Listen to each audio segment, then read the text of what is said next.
I want to ask another question from kind of a millennial mindset. We talk about in this industry so much as loyalty programs, and consumers, customers being loyal to a certain brand.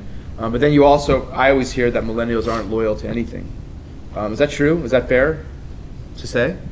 I think there are brands like Apple that has a lot of loyalty. I'm not one of them that has that loyalty. But when it comes to hotels, no, I have no loyalty. I have one brand that I prefer, but if I get a better rate somewhere else, I'm going to go stay at that other one. So is it a rate thing that? I think it's price rate, point. location. I think location and rate are the two top, and I don't know if that's just millennial or if that's across the board. But that will, I'm a member of all of them, all of the brands. Because a lot of times they'll give you a bottle of water when you check in or something if you're a loyalty member, or priority check-in, free Wi-Fi. So, I mean, it's benefiting me as an individual traveler to be a member of all of them because I get to stay where I want. But I think the brands over time have really lost that connection with the traveler. Like the millennial, they didn't do anything, I think, from the beginning to get that millennial traveler to be loyal to them because free Wi-Fi could be one thing, but most of our hotels offer it to any guest. You could book on an OTA and still get free Wi-Fi, so how is that a benefit? Is there one thing as a millennial that you would want that would make you loyal to a hotel brand in a second? What's the one thing out there? No service or amenity? I don't think so. I think it really comes down to price and location, and you can't always have that optimal price, optimal location. I think also, though, millennials as travelers are looking for experiences. Right. I want to go to the new cool hotel, or this hotel that was remodeled, or something different, and it's not necessarily a certain brand. I'm always going to stay at this. And being in the Chicago market here is a great example of that. I think there's a lot of cool, unique hotels that may not be as branded. So independence, that you're cool. I mean, that's something you look forward to. I don't think. Don't get me wrong. I will, if I'm traveling somewhere where I'm unfamiliar with or don't know a specific, I may be like, oh well, I'll stay at this brand because I know what I'm going to expect to get. But I think at the same time, where I don't think it's going to be, I'm a Hilton person and I will always stay at a Hilton. Sorry. Yeah.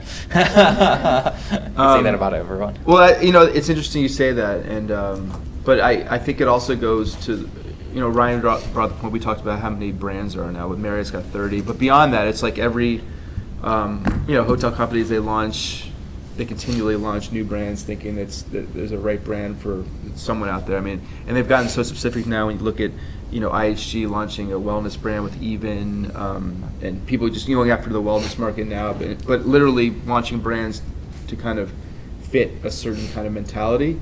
So I always ask at conferences, people, hotel developers for the most part, because they're the ones who are building these hotels. I mean, the hotel companies will tell you that there's not too many brands because consumers are staying there. But I always say that hotel companies build new brands because there's someone who's going to develop them, right, and pay them a fee to market it. So, I mean, the question is, do you guys, as I wouldn't say millennials, just as people within the industry and consumers yourselves, do you find that there's way too many hotel brands, or not enough, or just the right amount?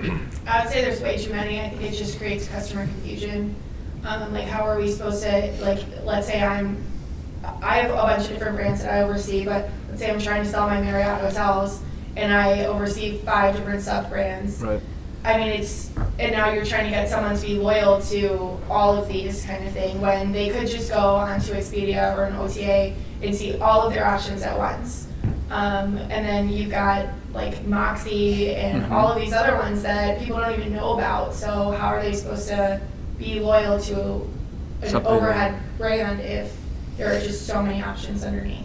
I was going to say, I think the average person, if you walk down the street and asked, what are the hotel brands they would come up with, a couple of the core brands, and that's pretty much it. And I think a lot of people actually think some of the smaller, newer hotel brands they don't realize that they are, a Marriott or a Hilton or an IHG. They think that they're actually independent because they've only ever seen 1 or 2 of them. So I do think that that's a huge challenge for hotel companies, is distinguishing themselves, and how do you stand out in that sea. I think Ryan said it earlier, how do you stand out in a sea of brands?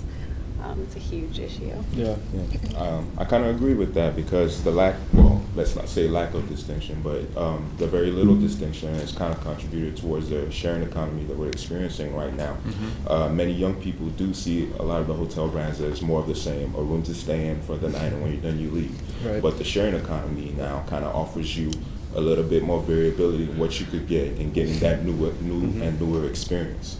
So, I mean, as far as hotel companies go, I don't really think we're going to see a reduction in number of brands there because in trying to adapt to the changes in the sharing economy, they're trying to create newer and newer brands to distinguish themselves, which kind of just compounds the situation.